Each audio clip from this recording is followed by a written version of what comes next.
Olá pessoal, tudo bem? Aqui é o professor Gabriel da disciplina de Sistemas Frigoríficos. Hoje a gente vai começar efetivamente o estudo da disciplina, revisando como que é um ciclo de refrigeração por compressão a vapor, tá? Então, na parte 1 da aula de hoje, a gente vai retomar sobre o que é um ciclo de refrigeração a vapor, quais são as suas etapas, e depois a gente vai entrar no que são sistemas em cascata, né? Que são que basicamente sistemas no qual eu tenho como se fosse dois sistemas de refrigeração por compressão a vapor em série, tá? Isso é bastante empregado em sistemas de armazenamento, né, de alimentos, principalmente quando eu tenho câmaras frias, duas câmaras frias diferentes. Uma com uma temperatura mais alta para conservar legumes, verduras e frutas, e outra com uma temperatura mais baixa para conservar o que? Carnes, né, de uma maneira geral, tá? Então espero que vocês gostem da aula de hoje. Vamos lá. Bom, pessoal, então na aula de hoje, como eu comentei, na primeira parte a gente vai falar um pouco mais sobre o ciclo de refrigeração por compressão a vapor, que é o que vocês viram lá em termodinâmica 2, tá? Então, eu vou revisar o ciclo com vocês, a gente vai analisar melhorias nesse ciclo de refrigeração e vamos falar um pouco mais sobre sistemas em cascata, que são por múltiplos estágios de pressão. Apresentação do software RefProp, acredito que não veremos nessa aula ainda, mas na próxima semana eu vou tentar gravar um vídeo para a gente resolver um desses sisteminhas aqui juntos que a gente vai comentar nessa semana. Então, pessoal, qual que é o objetivo do refrigerador? Basicamente, o objetivo dele é manter um espaço refrigerado a uma temperatura baixa, não é? Para ele manter o espaço refrigerado, ele precisa retirar, né, calor. Então, deixa eu pegar aqui só o meu apontador. Então, aqui eu tenho meu espaço refrigerado. Para manter ele frio, eu preciso retirar o calor, né? E isso é feito como? Por meio de uma energia que é gasta, né? E por meio de uma transferência de calor para o ambiente externo, tá? Quem que faz esse QL, né? Retira o calor do espaço frio, é o evaporador. Quem produz o trabalho líquido é o meu compressor, né? Meu compressor que consome trabalho em sistemas de refrigeração por compressão a vapor. E aqui a retirada de calor ocorre no condensador, tá? A bomba de calor, pessoal, que seriam os aquecedores, é basicamente o oposto, né? Então eu tenho uma casa que eu desejo manter quente e para eu manter quente eu preciso fornecer calor para ela. Para isso eu consumo energia lá no compressor e eu acabo o quê? Retirando o calor do meu ambiente frio, tá? Então um é o inverso do outro, se vocês analisarem. Quais são os principais componentes aqui do nosso ciclo de refrigeração por compressão a vapor? A gente tem quatro, tá, pessoal? O evaporador, que é exatamente o componente mais frio do meu ciclo, né? É lá que o refrigerante vai estar a temperatura mais baixa e por isso ele vai conseguir o quê? Retirar calor do ambiente que eu desejo refrigerar, tá? Eu vou ter o meu compressor, né? Que ele basicamente ele vai ser o meu sistema responsável por aumentar a pressão do fluido refrigerante, né? Por que que isso é interessante, né? Porque aumentando a pressão do meu fluido refrigerante, né, eu vou conseguir aumentar a temperatura dele, né, e condensá-lo de uma maneira mais fácil, né? Por quê? Porque se eu aumento a pressão, eu aumento a minha temperatura de evaporação, né? Só para relembrar vocês, o que acontece, pessoal? Vamos pegar um refrigerante aqui, ó, o R134. Conforme eu aumento a pressão, ó, tá vendo? Ó? Estou aumentando a pressão. Ó. O que acontece com a temperatura de evaporação? ela sobe, né? Que eu falo temperatura de evaporação, mas é de condensação, né? Ou ele pode evaporar ou se condensar, tá? Então, como a minha pressão vai subir, a minha temperatura de saturação sobe. De tal forma, né? Vamos voltar lá para o slide. Deixa eu voltar aqui, pessoal. Que quando esse fluido ele perde calor para o ambiente externo, porque ele está mais quente, né? O refrigerante está mais quente que o ambiente externo, ele vai acabar se condensando, tá? Feito isso, o que é interessante, eu ter uma diminuição da pressão. E isso é feito por um dispositivo de expansão, que é ou uma válvula de expansão ou um tubo capilar, tá? Isso vai depender muito do sistema de refrigeração que vocês irão utilizar, tá? Existem sistemas que utilizam mais tubo capilar e outros que usam mais a válvula de expansão, tá?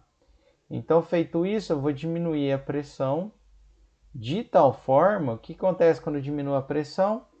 Cai a temperatura, né? E cai também a temperatura de saturação, de tal forma que o refrigerante ele fica mais frio que o meu ambiente que eu desejo refrigerar e que quando ele ganha o calor, como caiu a minha temperatura de saturação, ele vai evaporar com mais facilidade. Tudo bem? Então essa é a lógica do sistema de refrigeração por compressão a vapor, tá? Aí na descrição desse vídeo, pessoal, eu vou deixar um vídeo que é mostrado, né, tridimensionalmente como funciona o sistema de compressão a vapor. Então quem ficou com dúvida do que eu falei até agora sobre o sistema de refrigeração, dá uma olhada na descrição e acessa esse vídeo que eu acho que vai ficar mais fácil ainda de vocês entenderem, tá? Como eu meço, né, a eficiência desse ciclo? Eu meço pelo coeficiente de performance, COP, ou coeficiente de eficácia, que é esse beta, tá? Basicamente, como eu avalio? Né, pelo efeito pretendido pelo refrigerador, que é refrigerar, então o QL aqui em cima, dividido pela energia gasta, ou seja, a potência do meu compressor, tá? Não vou voltar nisso, igual eu comentei na aula de sistemas térmicos de potência, mas a gente pode substituir a potência consumida pelo QH menos QL. E aí o meu COP ele pode ser obtido também apenas em função do QH e do QL. Bom, quais unidades normalmente a gente utiliza em sistema de refrigeração? Vocês, se a gente voltar, vocês podem verificar que a maioria das potências a gente falava sempre em watt, quilowatt, tá? Mas no mundo prático, assim, na prática, a gente não acaba utilizando muitos watts, né? Apenas em termos de potência de compressor, né? Em termos de carga de refrigeração, né? Que a gente fala que é a carga térmica, que é o QL, a gente utiliza ou o BTU por hora, né? Que é o que vocês compram aí no ar-condicionado, né? Quando fala, o ar é 12.000 BTU, é 12.000 BTU por hora, tá? É uma unidade do sistema inglês que equivale a aproximadamente 0,3 watts. Ou quando a gente tem sistemas muito grandes de refrigeração, a gente fala em tonelada de refrigeração, que é basicamente um aparelhinho de 12.000 BTU, tá? Cada tonelada de refrigeração. Além disso tudo, pessoal, também é comum a gente avaliar a eficiência do nosso sistema por meio do EER, né, que vem do inglês Energy Efficiency Ratio, né, faltou o R ou T aqui, né, que é o índice de eficiência energética, no qual é a mesma definição do COP, só que eu acabo utilizando o QL em BTU por hora, tá, e não em watt, tá. Obviamente, pessoal, quanto maior o ER, mais efetivo vai ser o meu sistema. Por quê? Porque eu vou estar o quê? Retirando mais calor, né? Significa que o QL pode estar aumentando ou que a potência consumida no meu compressor diminuiu, tá? O que em ambos os casos é benéfico, tá? Aqui para vocês terem noção em termos de eficiência, o que é considerado uma eficiência boa e uma eficiência ruim, tá? Então a gente tem os níveis aqui, tanto do ER quanto do COP, tá? Então se vocês quiserem verificar um dia Se o seu sistema é eficiente, basta vocês seguirem essa classificação aqui, tá? Então, pessoal, vamos falar um pouco mais sobre o ciclo por compressão a vapor, tá?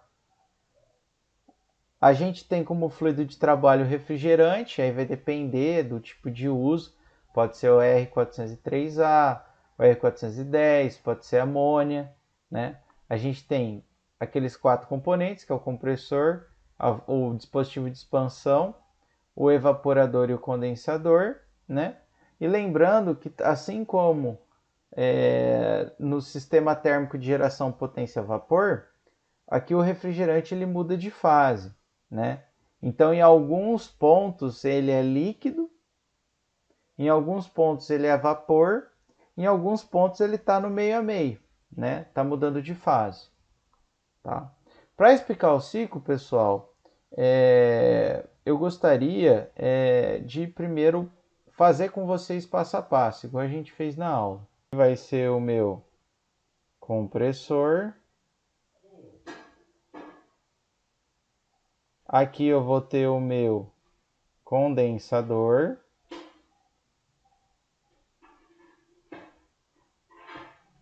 Aqui eu vou ter o meu dispositivo de expansão, que é ou a válvula de expansão ou tubo capilar.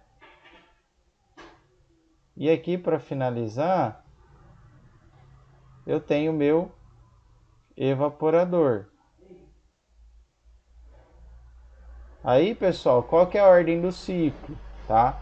Só pensar, para eu ter o compressor funcionando, o compressor funciona com vapor. Então, faz sentido meu fluido que sair do evaporador e vir para o compressor, né? Não sair do condensador, né? Porque depois do condensador eu tenho líquido. Então, eu tenho aqui, depois vem para o condensador, depois do condensador, meu dispositivo de expansão, e depois eu tenho meu evaporador, tá? Isso aqui, pessoal, é o meu ciclo de refrigeração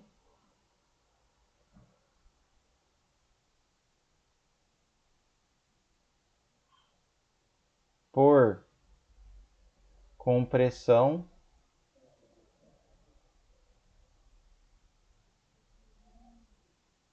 a vapor, tá? E a gente vai falar desse ciclo ideal, né? A gente sempre começa a analisar o ciclo analisando ele idealmente, tá?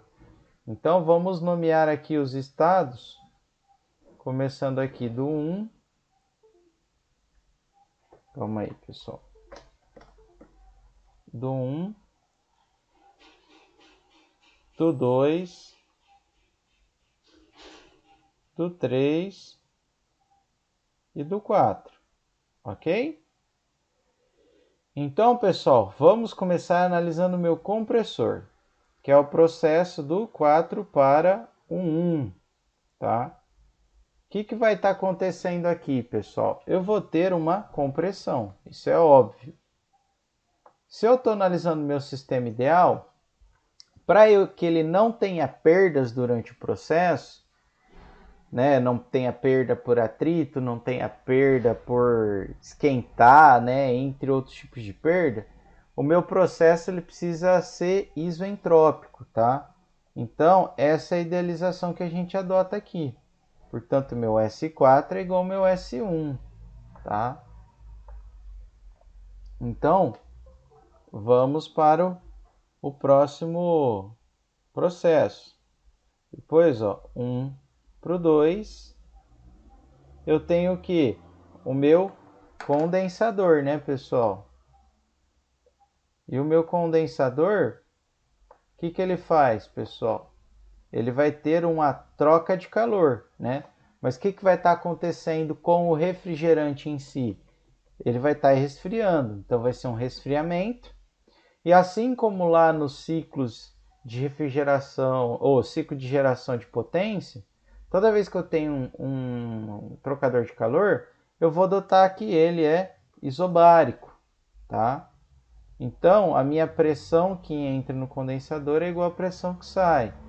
Isso é real, pessoal? Não, não é, né? Porque trocadores de calor são basicamente uma série de tubulações, né, de dutos, né, válvulas e etc. Então, acaba tendo uma perda de pressão ali dentro dele.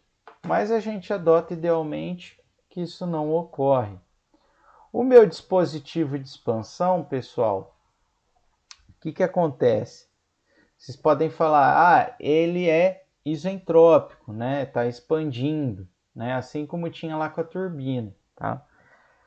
Mas, pessoal, isso foge muito do que acontece na realidade, tá? Foge muito, muito mesmo, tá? Então, não foi considerado isso como uma forma de analisar o dispositivo de expansão, tá?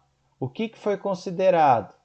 Se vocês fizerem uma análise aqui pela primeira lei desse dispositivo de expansão, né, ó, eu vou fazer aqui rapidinho para vocês, só para falarem que eu não estou mentindo. Ó. Vou colocar aqui, ó, calor, trabalho, vazão que entra, entalpia que entra, menos vazão que sai, entalpia que sai, tá? É um dispositivo de expansão. Como a gente está adotando um caso ideal, eu não vou ter movimento, né? Ele é simplesmente uma válvula, está parado. E eu vou adotar também que ele não esfria, né? Nem esquenta, não tem uma transferência de calor dele para o ambiente. E isso foge do real, né, pessoal? Porque a gente sabe que quando a gente tem dispositivo de expansão, ele dá uma esfriadinha, né? Se você tocar nele, ele vai estar um pouco mais frio. Por quê? Porque você está expandindo o fluido. Você está expandindo o fluido, ele vai diminuir a temperatura e, consequentemente, ele vai diminuir a temperatura dessa válvula, tá? Mas, idealmente, a gente adota que é zero. Se a gente isolar e considerar que a mesma vazão que entra é a que sai, né? Aí fica entrada 2, saída 3. Vocês vão verificar que, adotando essas idealizações, a entalpia, a gente pode considerar a entalpia constante. Então foi isso que o pessoal considerou, né? Lá nesse dispositivo de expansão, então foi considerado que a gente tem o que? Uma expansão isoentálpica, tá? Tudo bem? De tal forma, então, que o meu H2 é igual ao meu H3. Justamente por essa análise aí da primeira lei, tá, pessoal? Acho que vocês conseguiram entender. Beleza. E para finalizar, pessoal... Calma aí, pessoal, que eu tô tendo probleminha aqui. Aí. E para finalizar, do 3 para o 4, a gente está no evaporador. Então, o que vai acontecer aqui com o meu fluido refrigerante? Eu vou ter um aquecimento dele, né? Se ele vai evaporar, ele está aquecendo. E como ele é um trocador de calor, ele é isobárico, tá? Então, vou ter o P3 igual a P4, tá? E aí, a única coisa que a gente não pode esquecer é de colocar aqui, né? Ó, no meu condensador, né? Ó, o que acontece? Eu vou estar esfriando o refrigerante. No evaporador, eu vou estar o quê? Esquentando o refrigerante. E o compressor, eu vou estar o quê? Precisando de energia elétrica, tá? Então, é basicamente isso aqui que ocorre. Se a gente fizer uma análise aí da primeira lei, pessoal, seguindo basicamente o que a gente fez aula passada, a gente já fez aqui no dispositivo de expansão, provando que o H2 é igual ao H3. Aqui, pessoal, eu vou fazer direto. Peço para quem não entender, pega a primeira lei e faz elemento por elemento que vocês vão chegar na mesma equação, tá? Mas a potência do compressor vai ser a vazão vezes o H1 menos o H4. Lá o calor fornecido para o ambiente externo lá no condensador, que é o meu QH, vai ser a vazão vezes o meu H1 menos OH2. E no meu evaporador, né, no qual o fluido refrigerante vai estar recebendo calor, né, do ambiente que eu vou refrigerar, né, eu vou ter o quê? Que o meu QL é M ponto H4 menos H3, tá? Tudo bem? Então lembra, pessoal, o pessoal normalmente confunde, ó. Aqui está o lugar que eu vou refrigerar. Aqui está a sala onde o ar está ligado, aqui está os alimentos lá dentro da geladeira e aqui fora está um ambiente externo, tá? Então, no evaporador, o fluido refrigerante vai estar sempre mais frio que o lugar que eu vou refrigerar. E lá no condensador, o ambiente externo, ele vai estar também mais frio do que o meu fluido refrigerante. Ou seja, o fluido refrigerante vai estar mais quente que do ambiente externo, tá? Beleza, tá? Aí, pessoal, vamos abaixar um pouquinho aqui. A gente viu também como a gente estima o COP, que é o que? O efeito de refrigeração pela energia consumida. Ou, né, em termos de calor, né, de fonte quente, fonte fria, eu tenho essa expressão aqui. Então, tanto faz por aqui ou por aqui, tá tudo certo. Você consegue obter o resultado igual, tá? Então, é assim que funciona o ciclo de refrigeração por compressão a vapor, tá? O que só faltou a gente fazer, pessoal? Um desenho do diagrama, né, que representa esse ciclo, tá? Para deixar aqui bem completinho para vocês, o que eu vou fazer? Ó? Vamos copiar esse desenho aqui que a gente fez, para gente, vou deixar ele mais ou menos copiado aí, tá, pessoal? Para a gente tomar como referência, tá? E aqui do lado eu vou fazer um diagrama, né? Aí aqui, pessoal, normalmente o diagrama que o pessoal mais utiliza para representar é o P por H, tá? Normalmente é o que o pessoal mais utiliza, pode ser o TS também, tá? Não tem problema. Então aqui eu tenho o meu sino, tá? Bom, pessoal, então vamos partir da onde? Né, ó, vamos voltar aqui até para vocês entenderem. É mais fácil, na minha opinião, partirmos da entrada do compressor, tá? Então, pessoal, o que é interessante para o meu sistema não dar problema? Eu só ter vapor aqui no compressor, né? Ele só chegar como vapor. Então, normalmente são colocados dispositivos aqui na saída do evaporador para que realmente só passe vapor, né? Então, aqui na entrada do compressor, eu sempre vou ter o que? Esse ponto aqui, ó, só vapor, ou seja, o meu título igual a 1, ok? Tudo bem? Isso aqui, a pressão P4, né? Que nós vimos que é igual a P3. Tudo bem? Se a gente quiser, podemos também representar a linha de temperatura constante. Só que lembre que as linhas de temperatura constante nesse gráfico aqui, elas são decrescentes, tá? Então vou fazer uma temperatura maior e uma temperatura menor, né? A temperatura, essa aqui, pessoal, só para a gente ter noção, é a temperatura do evaporador, porque ela tem que ser baixinha, né, pessoal? Lembra porque ela é mais baixa, porque é aqui onde eu vou retirar calor. Então, o meu refrigerante tem que estar uma temperatura mais baixa que o ambiente que eu tenho que refrigerar. Então, por exemplo, se o quarto está 20 graus, o fluido refrigerante lá vai estar 0 a 5, tá? E aqui em cima, eu vou ter a temperatura do meu condensador, que é aquela temperatura mais alta que fica lá fora no ar-condicionado ou naquela parte de trás da geladeira que você passa a mão e está quente, tá? Então, na entrada do compressor, estou nesse ponto 4. Vou até fazer de vermelho aqui, ó. 4. Passo pelo compressor, eu tenho um sistema isoentrópico, tá? Só que aqui, ó, pessoal, entalpia. Em termos de entalpia, o que acontece do 4 para o 1? Aumenta. Por quê? Porque o compressor ele fornece energia para o meu sistema. Então, a gente tem o quê? Uma leve aumento aqui de entalpia, tá? Beleza. Entrou aqui no meu condensador, né? O que vai acontecer? Ele vai ter uma pressão constante, não é? Até atingir o quê? Né? Até ele terminar de se condensar. Né? Então vai acontecer isso aqui com ele, ó.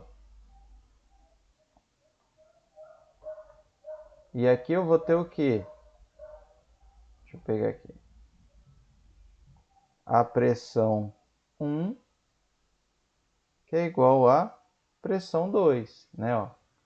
E aqui o meu título de 0, né? Porque ele vai até condensar. Feito isso, o que acontece? Eu passo pelo meu dispositivo de expansão, que ele é o quê? Isentálpico, né? Ele é a válvula, né, que a gente provou lá, que a entalpia é igual tanto na entrada dela como na saída. E aí ele permanece a pressão constante, né, até voltar lá na entrada do compressor. Então, pessoal, eu esqueci de colocar aqui os pontos, mas é 1, 2 e 3, tá? Então, esse seria o meu diagrama P por H, tá? Se eu fosse fazer a mesma coisa do T por S, fazer aqui rapidinho, né, pessoal? O 4 sempre parte daqui, né, pessoal? Como agora é o S ali no compressor, ele tem uma reta, né, ó, que é a entropia constante no compressor. Depois, a temperatura dele mantém constante? Não mantém, né, pessoal? Ele vai entrar no compressor a uma temperatura maior e ele vai cair, tá? Então, normalmente, isso aqui não é mantido a uma temperatura constante. Ele abaixa um pouquinho, né? Ó, vai abaixando até ele começar a mudar de fase, né? E aí ele se mantém constante, tá? E a temperatura de condensação, tá? Feito isso, eu tenho o processo isentálpico. Quando eu passo pela válvula de expansão, a entropia ela vai cair um pouquinho, né? A entalpia vai cair um pouquinho, tá? Então minha entropia ela não vai ser igual, ela vai variar, ok? Então vou ter uma leve inclinação e aí eu sigo, né? Lá no evaporador até o ponto 4. Tudo bem? Então vai ficar mais ou menos assim o diagrama T por S, né? E essa aqui é a temperatura de evaporação, ok?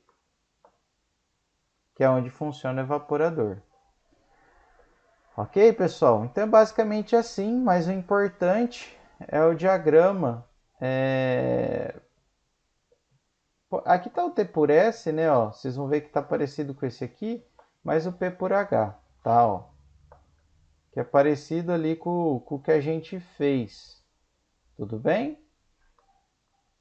Ok, pessoal? Tá? Ah, tá, pessoal. Aqui não tá certinho, certinho do jeito que a gente fez. Beleza, pessoal. Então isso é o ciclo de refrigeração por compressão a vapor ideal.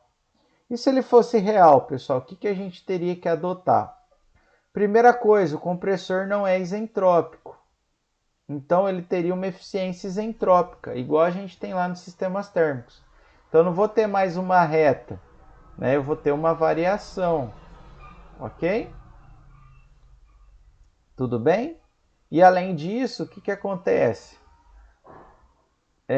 Tanto no evaporador como no compressor, eu vou ter uma queda de pressão. Minha pressão não é constante, né? Ele não mantém uma reta aqui, ele vai cair. E no evaporador a mesma coisa. Então eu teria que também medir a pressão em todos os pontos, na entrada e na saída de cada um dos elementos, para eu saber realmente quanto que vai ser a eficiência do meu sistema, tá? Então, pessoal, esse é o primeiro vídeo. Espero que vocês tenham compreendido um pouco mais sobre o sistema de compressão a vapor. Na verdade, é uma revisãozinha do que a gente viu no termo 2. E no próximo vídeo eu vou estar falando sobre o sistema em cascata.